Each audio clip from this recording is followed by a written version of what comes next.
Ladies and gentlemen, boys and girls, welcome back to the channel. Today, we're going to be looking at yet another NBA mock draft, but this time with my updated big board, my top, I think it's 18 prospects. I've scouted about 25 guys, but 7 I didn't really like too much. It's still, no question, who the number 1 pick in the draft is going to be, potentially the best prospect we've seen since LeBron, yada, yada, yada. We talk about it every time. But today, we've got some different picks towards the back end of the lottery, so make sure you stick around for that. Hit the like button and leave me a comment down below. Also hit the subscribe button if you want to see more NBA draft or just NBA offseason content. With that being said, let's go ahead and get started. Number 1 overall, San Antonio Spurs, Victor Wembenyama. I've made a couple videos about it on the channel. Probably one of the greatest prospects we've seen, just due to his potential is so high. I mean, he has potential to be greater than anybody we have ever seen because he's 7'5" with a probably NBA All-Star level guard talent offensively, but he's 7'5", so he's combining the two, which, I mean, if that makes sense, might have been a little hard to follow, but that is crazy. He's also in the best situation he could have been in going to the San Antonio Spurs with Coach Greg Popovich. I mean, that's just, you couldn't really write it up any better. We've seen Tim Duncan go to that situation before, and he became one of the all-time greats. I believe that was the last time the Spurs had the number 1 overall pick. Probably the only time in the Popovich era that they had the number 1 overall pick. Now at number 2, we've got my Hornets, who have become accustomed to picking in the lottery. Unfortunately, we're just terrible as a franchise, but we luck out. We didn't get Wembenyama, but we do get the number 2 player in the class in Scoot Henderson. Dude's going to be an absolute monster. We're going to pair him up with LaMelo Ball in the backcourt. We're going to get Miles Bridges back, and the Hornets are going to be good next year, hopefully, for the first time in ages. I think he's a franchise point guard. In my opinion, he is, but he's going to be playing at the 2, similar to what we saw the Pistons experiment with Cade Cunningham and Jaden Ivey before Cade got hurt. That's what the Hornets are going to be doing here. 2, well, they are ball-dominant point guards, but you can stagger their minutes if you'd like, if they're playing on the court at the same time. I really like it because Scoot really gets downhill, and LaMelo's really good at finding people when they get downhill. We saw him playing with Miles Bridges before. You know, that's kind of what I'm envisioning here.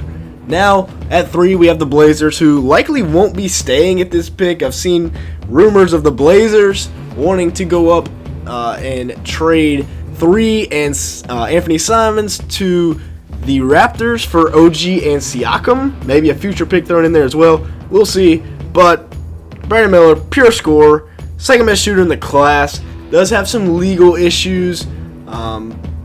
But I think, you know, at 6'9", you can throw those out the window. I mean, he's a guy with all NBA type talent, all NBA type potential that just needs to be tapped into. And in Portland, if he does go there alongside Dame Lillard, I think that will help him out a lot.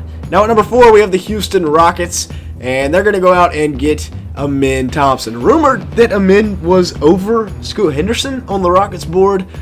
I say rumor because I think that's, even the Rockets aren't dumb enough for that to be true. But Amin's got insane length and athleticism for a point guard, and I think he's going to fit in very nicely in Houston. He could be the perfect franchise point guard, can get it out to Jalen Green or to Alfred Sengun or Jabari Smith Jr., whoever he needs to dish the rock off to. They've got a lot of options for him there in Houston, so he's going to come in. Don't know about Kevin Porter Jr. on down the road. Honestly, he's probably going to have to be on the way out if I am a Houston Rockets front office executive. Now at number 5, we have the Detroit Pistons, and they're going to go with a guy in Cam Whitmore, super athletic. They need some wing depth at 5. I know you're not really supposed to be picking based off of team need, but super athletic, thick, big-bodied kid, all the potential in the world. We've seen some of the tough shot making he has showcased at Villanova, and he's a guy I'm a big fan of down the road. Cam Whitmore is a guy that I've got him at number 5 in my rankings, and I think he will fit in very nicely there with the Detroit Pistons. Now we're going to head over to Fanspo, and with the number 6 overall pick. So now with the 6th overall pick, we have the Orlando Magic on the board.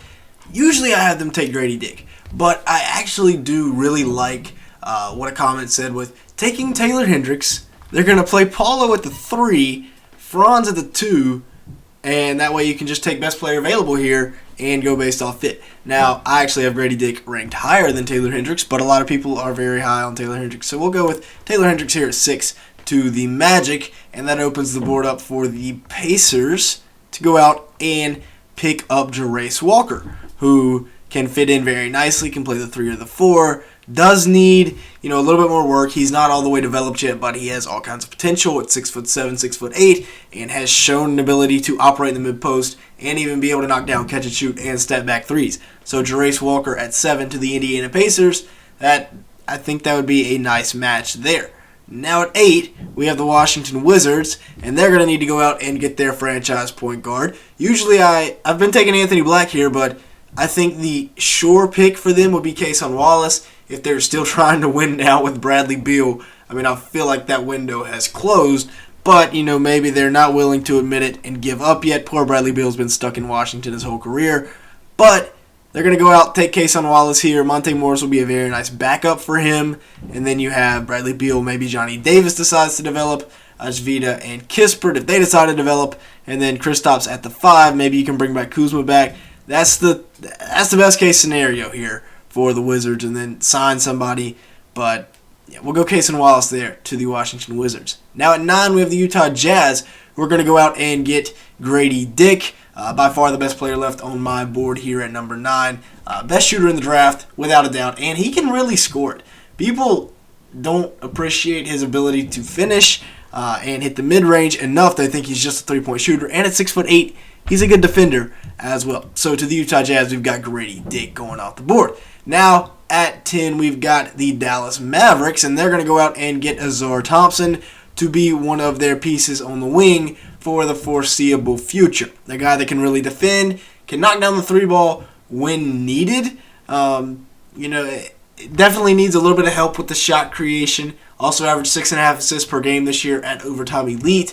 I still don't trust that league completely, but with the 10th overall pick here, we've got Azar Thompson, going to be a Dallas Maverick. Now at 11, we have the Orlando Magic, and they're actually going to go down here and pick up Kobe Buffkin out of Michigan. Now, I know he falls down a little bit on my board. He's listed as a point guard for some reason, but he's going to be, a shooting guard. He'll be the alternate option to playing Hendricks at the 4 with Paulo at the 3 and Franz at the 2. You can, maybe Kobe Buffkin, a guy that is really good when he gets going downhill, especially with his left hand. So he is going to be the 11th overall pick for the Orlando Magic here. Now we have the Thunder on the clock at 12, and Anthony Black will continue his slide.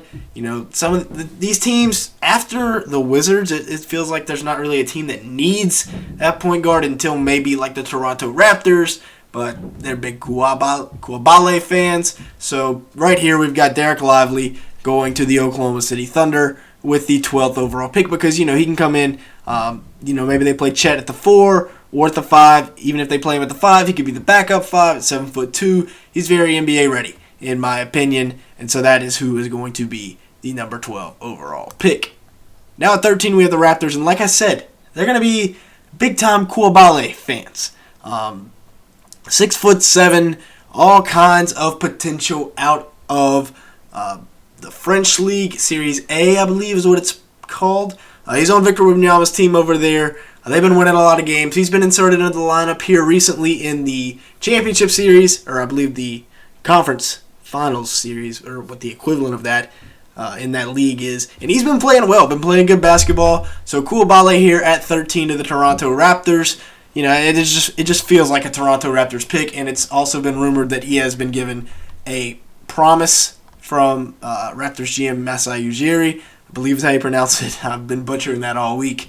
But Koulibaly to the Raptors there at 13. And at 14, we'll have Anthony Black go off the board. So that way the Pelicans can decide, hey, do we want to use Anthony Black as our point guard of the future, or do we want to use Dyson Daniels? That's kind of my logic. They could go Maxwell Lewis, get another wing, or Sensabaugh, or Murray, or Tariq Whitehead, or any of these guys, honestly. There will be a run on wings after the 14th overall pick. But he's 5 spots better than Maxwell Lewis. It's got to be Anthony Black here for the Pelicans, in my opinion. So that's going to be the full first round, or full lottery mock draft. Brought in some changes, Going Taylor Hendricks at 6, Grady Dickens up sliding to 9, Azar at 10. You got Lively at 12 to the Thunder, Buffkin at 11. First time he's been in a mock draft. And then Koulibaly with his second appearance in a lottery mock draft video. So some guys moving up the board here as we get closer to the draft. Let me know your thoughts down in the comments below. If you want to get into an argument because I completely butchered a pick for your team, feel free. But with that being said, that's going to be it for today's video. Make sure to like button, leave me or hit the subscribe button, turn on the post notifications if you want to see more NBA draft content. And with all that being said, thanks so much for watching today's video.